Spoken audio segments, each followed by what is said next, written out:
วาสนาวาสนาเอ้ยสบายดีแน่ลูก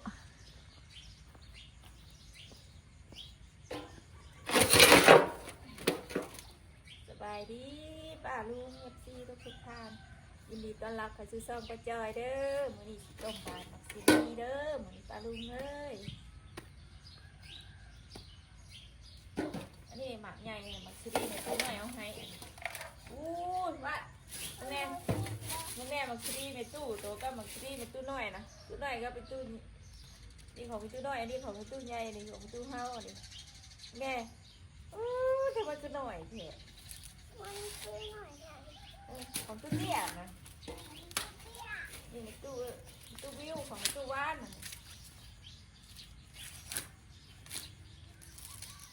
ตู้หน่อยแล้วเราแต่ก็ได้มีแขวแล้วเราปลูกดี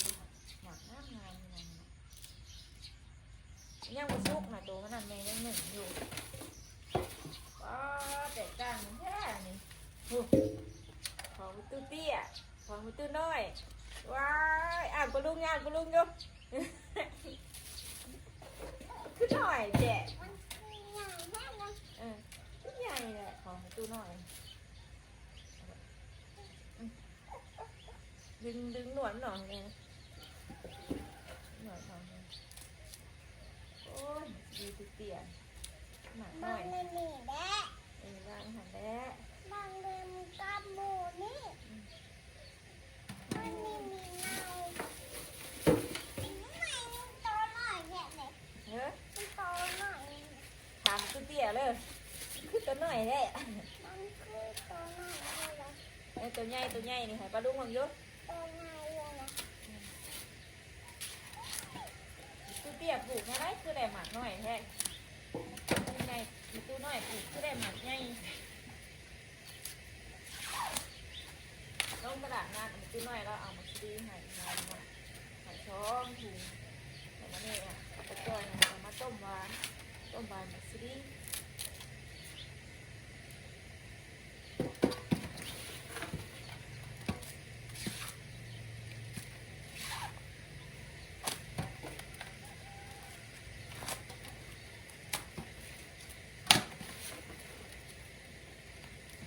ง่ายกว่าหรอก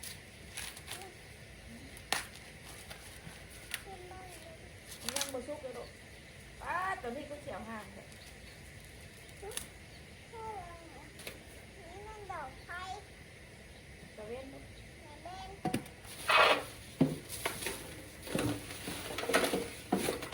กูเตี้ยว่าหมากน้อยแท้พี่ลูก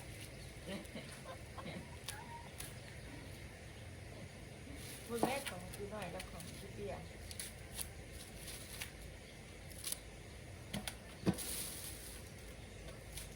น้อยแต่ว่ามีในแล้วในสุดคักอันนี้ว่ามันจะดีบ้านหักในบ้านนี่นะลูกบ้านหักในบ้านนี่บ่อนนี่พักใหญ่ของมันตู้เตี้ยใหญ่สุดเอ็นค่ะของตู้เตี้ยใหญ่ใหญ่สุดเลยนี่ยังตัวมันนั่นแน่นั่นละอยู่ขายแบบจริงมากจุกกินมันบอชุกคิดได้มันบอได้มันเรียบลูกอยากกินไหมกินข้าวไหมมึงไงวะผมมันงามป่ะมันงามไหม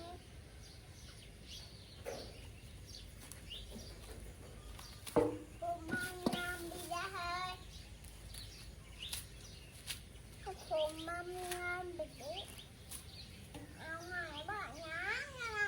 ผมมันงามมึกเบิ่งแง่มันดีบ้านะหักไงแกะมันยุบฮะ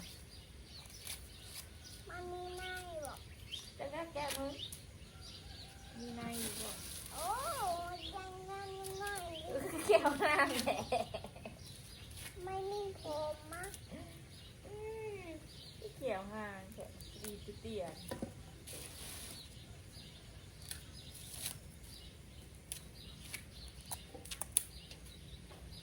ผมบ้าดิโอ้หมากน้อยเนาะดีเตี้ย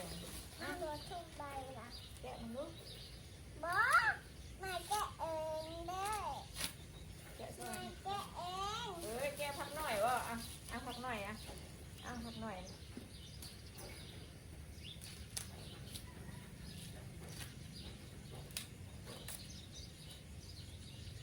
นี่นี่สิที่จะใช้มีในอยู่ป่ะอุ้ยมีในอยู่เลยมีอยู่แล้วกันมาหน่อยซื้อ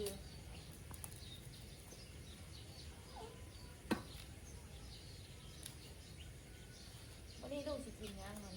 กับข้าว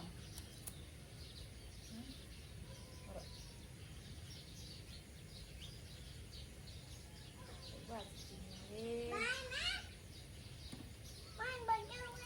บ่แม่สิดึงผมมาหน่อยแต่ยังบ่ซื้อแม่สิเอาไปต้มต้มหวานกินว่าต้มหวานเฮ้ย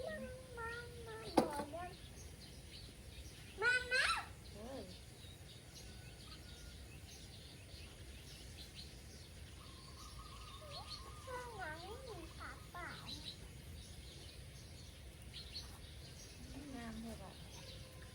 ดีตุ๊เตี้ยแน่นตะแคร่น้อยก็น้อยแน่น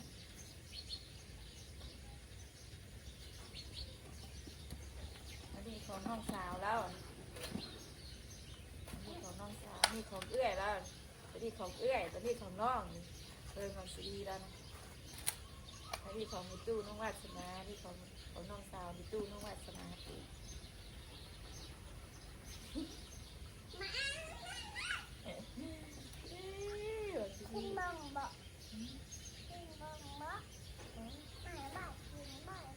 เนี่ยแม่ยังหนึ่งอยู่นะ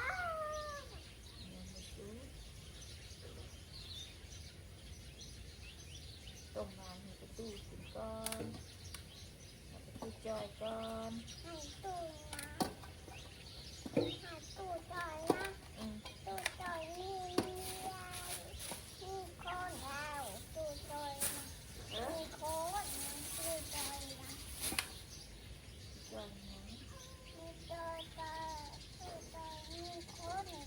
จะเป็นร้านไทย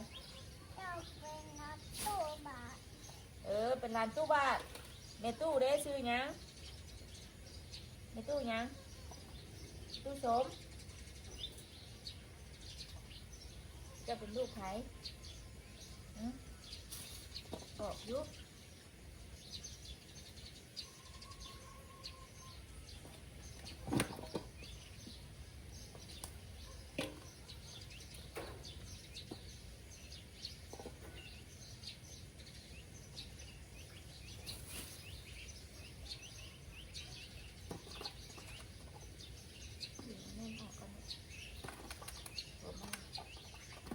ต้มมันเป็นกินง่าย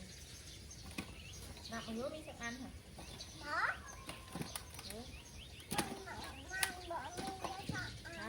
ล่นแล้วค่ะ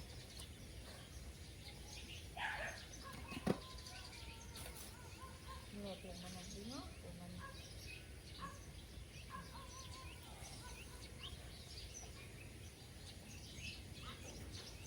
ตู้น้อยนะแล้วปลูกขายชูปีเป็นไงเนาะตู้น้อยดาวของตู้เตี้ยแล้วปลูกขายชูปี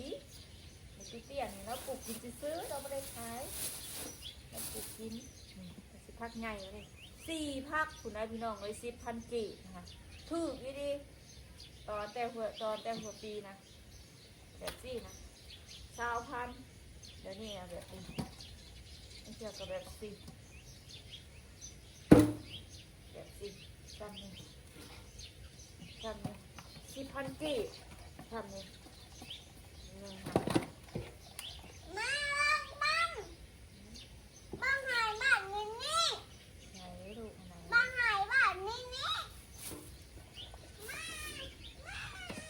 แม่ดึงนี่มันออกไอ้ผมมันออกได้เนี่ยผมมันหายเนี่ย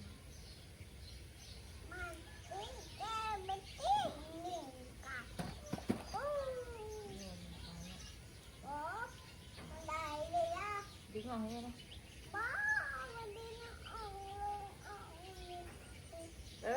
สั้นไหนมือว่าเนี่ยสั้นแล้วนี่ผมมันหาย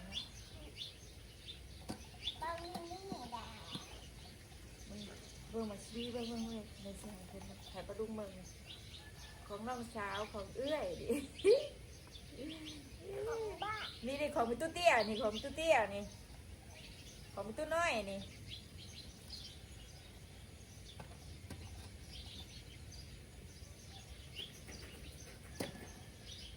นั่งบนสุดไหน เออแล้วนั่งมาชุบหนึ่งของบริวารมาชุบ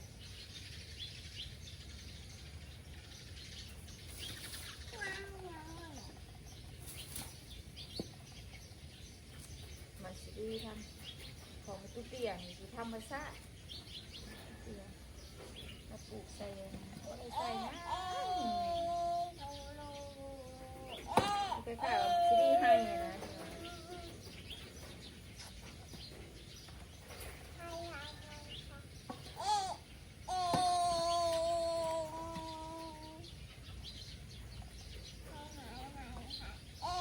วาสนาวาสนาวาสนาเอ้ยหมากยังลูกนี่นะหมากยังหมากยังโอ้ป้าหมากซิบบ้านห้องมาหมากยังคนไทยห้องหมากยังหมากกระโพดบ้านนะห้องหมากซาดีขอยุ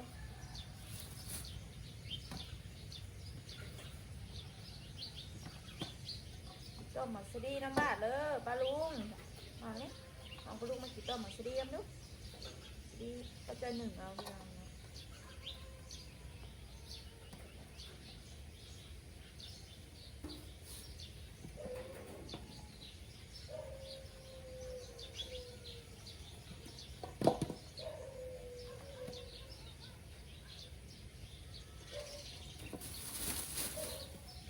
เมื่อไงสิแกะอันนั้นเอาขอบคุณค่ะ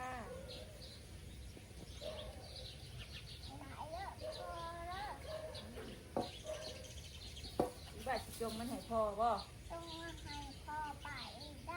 ฮะพอจงพอจงให้รักกะยาบ่ให้แล้วกระหู้อยู่แล้วไปเรียกกับบ่ให้รักกะยามันกระบูดแล้วเผื่อเรามาเราบูมามันกระบูดแล้วจงเงินกันแห้งเนาะแห้งบ่แม่ได้ซะแม่แห้งอยู่บ่พ่อเด้ที่สุดในโลกบ่ตุ๊ดจอยเด้แห้งบ่ฮะไม่ตุ๊ดเตี้ยเด้เราเบาได้เพลงนะบ่เราอุ้มบาดบ่เราเอาใจบาดบ่เราเป็นไข่บอกเราชู้ๆอยู่เห็นอะไรชู้ๆนะบอกเราว่าอายุเราเป็นไข่เราเบาเราเป็นไข่ไปคุณหมอเลยตู้เลยให้ไปตู้พาไปหาคุณหมอเลยบ่เห็ดอะไรบอกเราสู้สู้เห็ดจังสิเห็ดบอกให้เราสู้ยุ่นสู้มือสองนิ้วเราเบ้าเหรอสู้เด้อ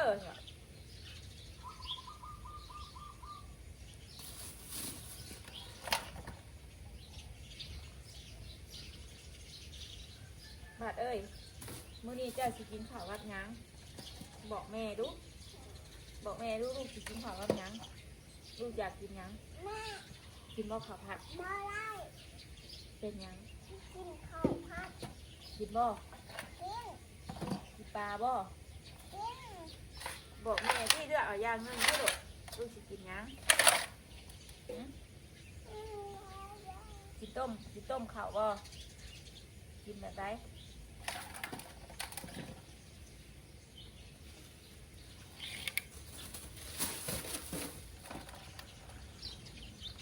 แม่จะช่วยข้าวแม่สิกินปลาบ่กินว่าคือปลาคือเมื่อวานนี่ตัวไม่จ้อยหนึ่งว้าวนั่งบุซุกสิดีหน่อยหนึ่งไปดิไปเนี่ยนั่งไปนั่งลูกไปสบายดีลูกสบายดีงามๆก่อนมาดูกะไว้ แม่นั่งนี่เด้อให้ว่าสบายดีเด้อ ผมมา มัดผมกับโบเบิร์ตเบิ้งหาแม่จอยตัดผมมาให้วานอืมคือผมบาดบ่ ที่ผมบ้า อืมสบายดีงามๆกันอ่ะสิเก่งบ่ เอาไว้ เอาลูกอ่ะสบายดีกันงาม ได้ก้อย ๆบ่นะแม่บ่อยากจับนะอย่าฮุบใส่แล้วลูกมันมีขี้ดินนะอย่าเฮ็ดอืม เอาขุนมา เฮ้อ มาหูฮิตขุนมา เบิ่งโอ้ยเนาะเอา ยังไงกันเนี่ยอ่านดู เฮ้อนี่ดึงแล้วเอาใส่นี่เอาออกเลยเอาหนวดมันออกเลยเอามาไว้นี่ไว้นี่เอาออกให้เบิดป้ามันคือหน่อยแค่นะ มันกุ้ยน้อย ฮะ กุ้ยน้อย คือหน่อยแค่ กุ้ยน้อยนะ หันเก็บไปเก็บไป มันหล่นเลยฮะล่ะ เก็บ มันโดนไหนก็มามันจะมา วาดกินบ่กระเปียกลูกกินบ่กระเปียกแม่สิต้มให้เลยกระเปียกพักกระลุนดึงออกแน่หนวดมันนำแน่ผมมันน่ะดึงออกก่อน บ้า ขันแท้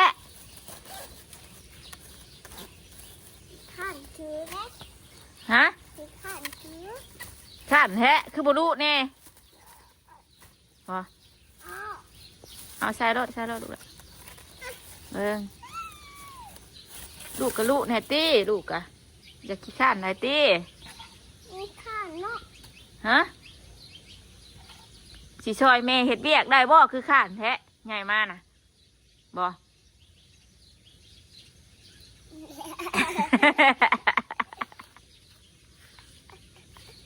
พอแม่ตื่นว่าสินอนเว้นจักดอกอันนี้บ่เบี้ยการบ่เฮ็ดอันนี้บ่เบิ่งอันนั่งลงนี่นั่งนี่ดิเบิ่งแม่สิเปิดหมักดีให้เบิ่งนี่เบิ่งสุกแล้วบ่นี่สุกแล้วบ่ม่วนหอมหุย นั่งเอาทุกยังบ่สุกหอมหวนๆแล้วนั่นก็ไม่ให้งัวอากะมันค่ะ นี้ ยังให้งัวจิ๊บกะมันนะมาบอกแม่ดูเมนูนะลูกอยากกินข้าวนะแม่สิได้เฮ็ดถึกนี่ลูกอยากกินหยังกินหยังกินปลาบ่ โป ฮะกินปลา คือจะโป กินปลาบ่ดีๆลูกบ่ดี บ้าบ้าบ้าบ้า กินปลาหยัง กินบ้า ปลาทูหรือปลานิล บ้าจูบ้านี่ กินเลือกเอาอย่างหนึ่งเอาปลาหยังปลาทูหรือปลานิลเอาปลาหยังเนาะ เอาบ้าจู เอาสักตัว เอาสักตัว นับอยู่เอาลูกสิเอาสักตัวเอา2 ตัวหรือ3 ตัวหรือตัวหนึ่ง หนึ่งสองสามสี่ห้าหกเจ็ดแปดเก้าสิบ อู้ มาจุบดาวผาไงบ้านเสียหายรางวัลนี่มาแม่หายรางวัลเนี่ยว้าชื่นใจเด้ เย้เย้เย้ ชื่นใจเด้บ้านเห็นไหมลบอยู่แม่จอยนะ อายุยิว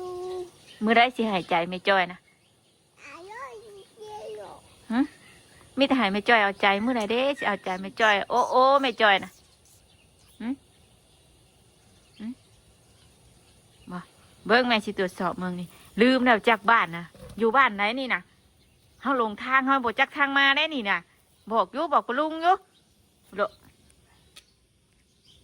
มาโลบ้านนี่แม่จอยปิดตาแล้วนี่บ้านลักษณะอยู่บ้านไหน ดูบ้านกองไง เมืองหยัง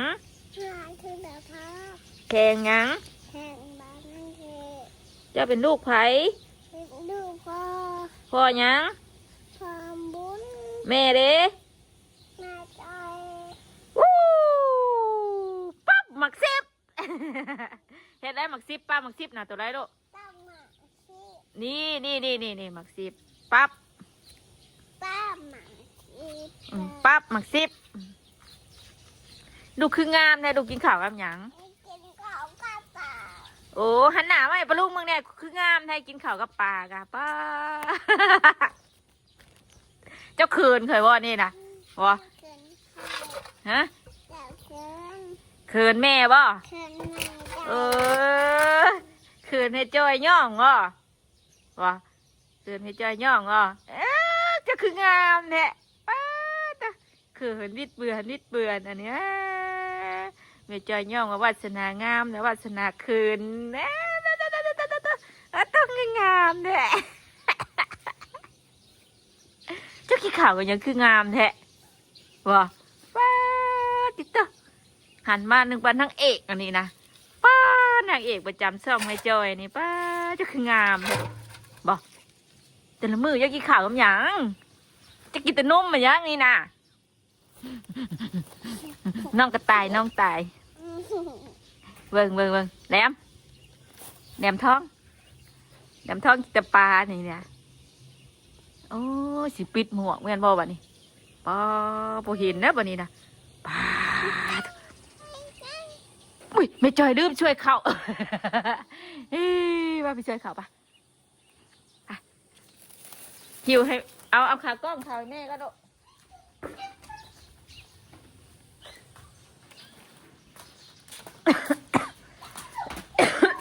บ้านแม่ขนมเจ้าบ่ลูกนี่นะแม่ขนมเจ้าบ่นี่อันนี้นี่ตัวนี้เอาแล้วไหมนี่เลยแม่นขนมเจ้าบ่แม่นบ่